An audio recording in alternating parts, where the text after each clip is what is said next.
Assalamualaikum warahmatullahi wabarakatuh. Selamat pagi semuanya. Kali ini kita hadirkan sebuah jurnal yang bisa menjadi rujukan untuk penelitian. Jurnal ini diteliti oleh Asria dan kawan-kawan, tahunnya tahun 2025. Jurnalnya Economic and Business. Dan setelah kita cek, ini termasuk di jurnal Sinta. Judulnya Retention of Gen Z Employees, The Impact of Reward, Career Development, dan Job Satisfaction. Penelitian ini didasari oleh fenomena job hopping pada Gen Z. Apa itu job hopping? Job hopping itu fenomena perilaku generasi Z yang cenderung berpindah-pindah kerja dalam waktu yang pendek. Nah, situasi itu sangat merugikan bagi perusahaan, karena ketika karyawannya itu keluar masuk dan dengan kualitas yang tidak sepadan, kan merugikan perusahaan, sehingga layak diteliti mengenai upaya untuk meretensi dari karyawan generasi Z. Berdasarkan metodologinya, kita dijelaskan populasinya itu generasi Z yang bekerja di kafe-kafe di Kalimantan Barat, dan jumlah sampel itu 211. Kriteria dari respondennya itu adalah mereka yang bekerja minimum 6 bulan ketika kuesioner dibagikan. Usianya dengan rentang usia generasi Z, yaitu usia antara 18 sampai 27 tahun. Hasil kuesionernya nanti itu diolah dengan menggunakan program statistik, yaitu SMART PLS 3. Ini kerangka penelitiannya. Variabel yang pertama, eksogen yang pertama itu reward. Variabel eksogen yang kedua, career development.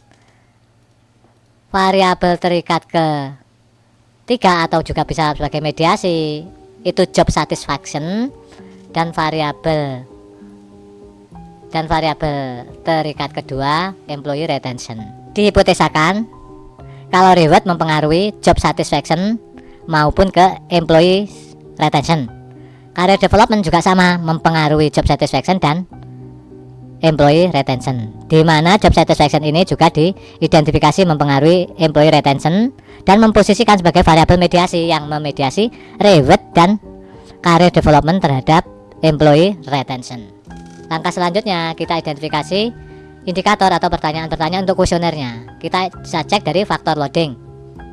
Di sini untuk variabel pertama reward meliputi indikatornya itu salary, promosi, bonus, dan penghargaan ataupun pengakuan. Nah, ini yang item ini pertanyaan-pertanyaannya untuk dimasukkan di variabel reward ini. Berarti di sini ada 1, 2, 3, 4, ada 4 pertanyaan. Untuk career development itu melibatkan indikator karir informasi, placement of employee in right of job, workforce development, dan promosi. Jadi ini ada 1, 2, 3, 4, ada 4 pertanyaan yang bisa dituliskan di kuesioner nantinya. Jadi ini tinggal dialih bahasakan dengan menggunakan bahasa Indonesia. Untuk job satisfaction ada 5 indikator. Ada the work itself, relationship with superior, coworker support, promotion, sama salary atau wage. Jadi masing-masing indikatornya ada pertanyaannya masing-masing ini. Jadi tinggal cek di sini. Untuk employee retention ada 4 indikator, dan masing-masing indikator itu direpresentasikan dengan pertanyaan-pertanyaan masing-masing. Jadi nanti adik-adik tinggal